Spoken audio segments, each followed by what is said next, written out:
Hello, sorry that it is so dark in here and that I have essentially a cape, but you know, that's just how it's gonna go today. So I wanted to share a concept that I have thought about a lot. I might have shared somewhere before, but I haven't made an official video about.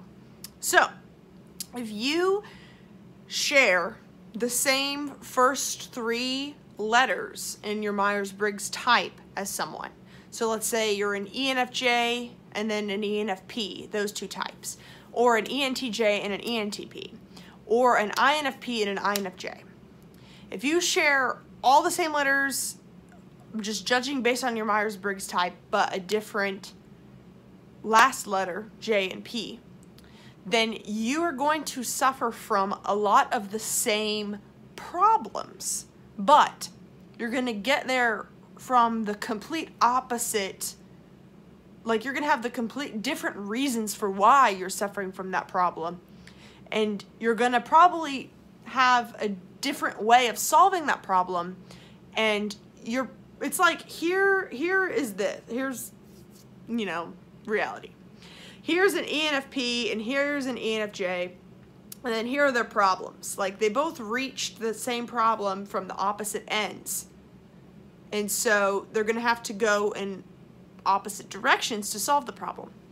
And so type relations like an ENFP and ENFJ, or any other like that I mentioned, INTJ and INTP, ESFJ and ESFP, they're going to be really good friends for one another because they're going to relate to that problem. But where some miscommunication can happen, or some friendship issues can happen, relationship issues can happen, is whenever they start giving you advice about what has worked for them that absolutely will not work for the other person. For example, I'm an ENFJ, and if I complain to an ENFP friend, oh, I feel like I'm too much for people, I feel like I have so much to give to the world, so much love to give, and nobody wants you know, to love the full all of me because I'm, you know, overwhelming for people to be around, then an ENFP would be like, oh my God, yes, I relate to that so much. But here's what I do. What I do is I make sure that I'm being grateful and humble, and I, you know, seclude myself and put myself into a little hole whenever I have emotions to deal with. And if you suggest that to an ENFJ who has lead extroverted feeling, they're going to be like, no, I need to be around people whenever I'm in this crisis. I don't need to be alone. Being alone is actually going to be really terrible for me because ENFJs use extroverted feeling and not introverted feeling. Where an ENFP uses introverted feeling, they're going to need to process their emotions in an internal fashion when they're dealing with this. And so that's sort of the thing with these sort of type relations, is that, yeah, the first three functions, or not functions, the first three letters are the same, but because of the J and P difference, that means that their functions are completely opposite. So with the ENFP and ENFJ example, they have landed in a similar spot. Remember, reality, like I said. They've landed on a similar place in the world. But that doesn't mean that they got there the same way. That doesn't mean they process the same way. They might not be on the same wavelength. And that's because they have these opposite functions.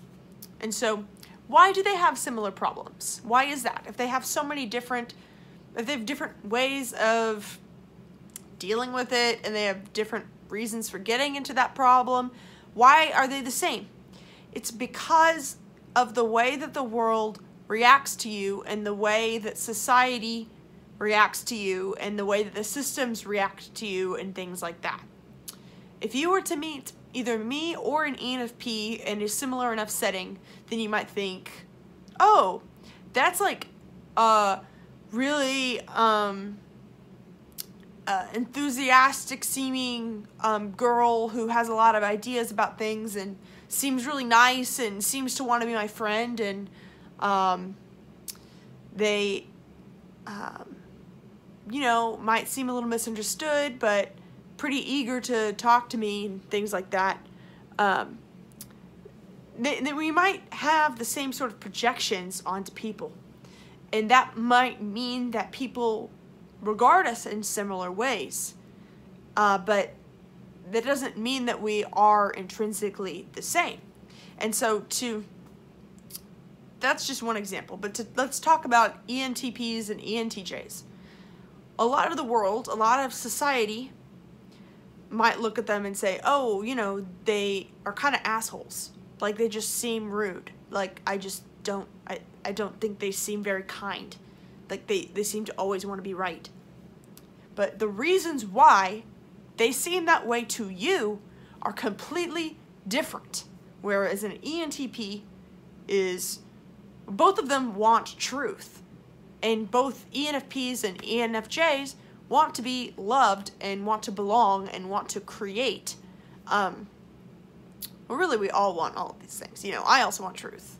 And I'm sure that the ENTs want to be loved. But the point is that the reason why ENTs seem like assholes is because they both do want truth, but like for different reasons. And the way they're expressing is for different reasons. Where an ENTJ might feel like it's their duty to say what is on their mind and what's correct and what is efficient and what is going to move things along.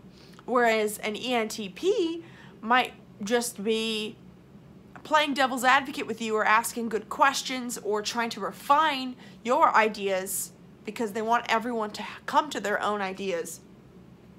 And same with like INTs, they might be seen by the world as, you know, kind of nerdy, but, you know, perhaps they're like a savant and perhaps they have something else that they can give us, you know. Maybe they, and I'm speaking of things as in terms of how the world might project onto you and therefore might be the root cause of some of your problems. Where I'm not saying that INTs are nerdy, but I am saying that, you know, the world might view you similarly, even though you process so differently. And this is why a lot of mistypes happen, where someone is an ENFP, but they think that they're an ENFJ, or someone is an INFP, they think they're an INFJ, or something like that, or vice versa. It's because they have similar problems, but when you really get down to what they're actually feeling and thinking, they're completely different. And their problems really couldn't be more different if you actually look at the root cause of the problem and the solution to the problem. But going back to that INT example, yeah, the society might view both INTs as a little bit nerdy, but then also sort of like a savant in the sense of like, ooh, maybe you're the next Einstein, or, oh, you have bad social skills, but maybe you'll invent the next iPhone or something. I don't know. Like, and so both INTJs and INTPs sort of deal with that from society, where they're shunned in some senses, but, you know, they're applauded and like their ass is kissed for, you know, other reasons. But, you know, and then like ESFs, they are like kind of seen as basic girls or whatever, like silly that they are, you know, talking about their feelings. You know, every single type has this, like, this sort of thing. But that's just your view in society, and that's like the problems that you have. But yeah, so I think that that's how those sort of relationships work, is if you can really identify with the other person's problem. Like an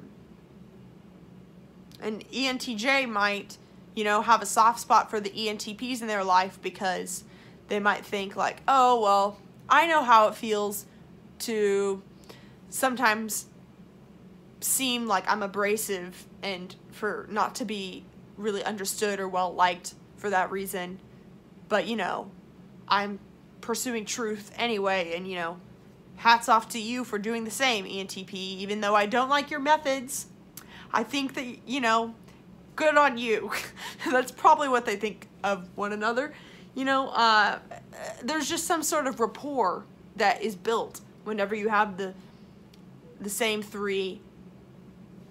the top three letters. But remember, as you are building this rapport, that your reasons are really different, your processes are different, and if you have a relationship like this in your life where they're talking about a problem and you find yourself nodding your head, you're like, yes, yes, yes, I get you, oh my God, I get you, just calm down for a second and realize that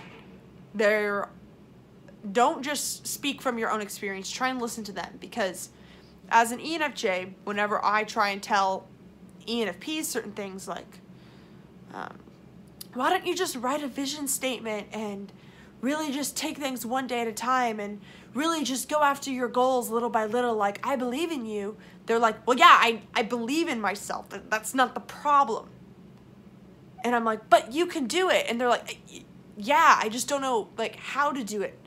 And, you know, these sort of things happen. Like, if you just keep talking about yourself and your experience with that problem, then you might not really be getting through to the other person that even though, yeah, they do have a similar problem, like, it is different and their solutions are different. And so don't just tack on the solutions that worked for you, because it's not going to really work that way. Anyway, thank you for watching this video. Please join my Facebook group that's linked below, Personality Typology for Self-Growth, and please support me on Patreon if you like what I do. I really want to make more of these. I would love for these to be edited because, you know, I did get a degree in journalism. I know how to edit videos. I would love to be able to free up more time in my schedule to actually, you know, put some effort into this and share more of the information that I have. I'm doing all I can now, but, you know, if you feel so inclined, I'm linking that below as well. Thank you so much and have a wonderful evening.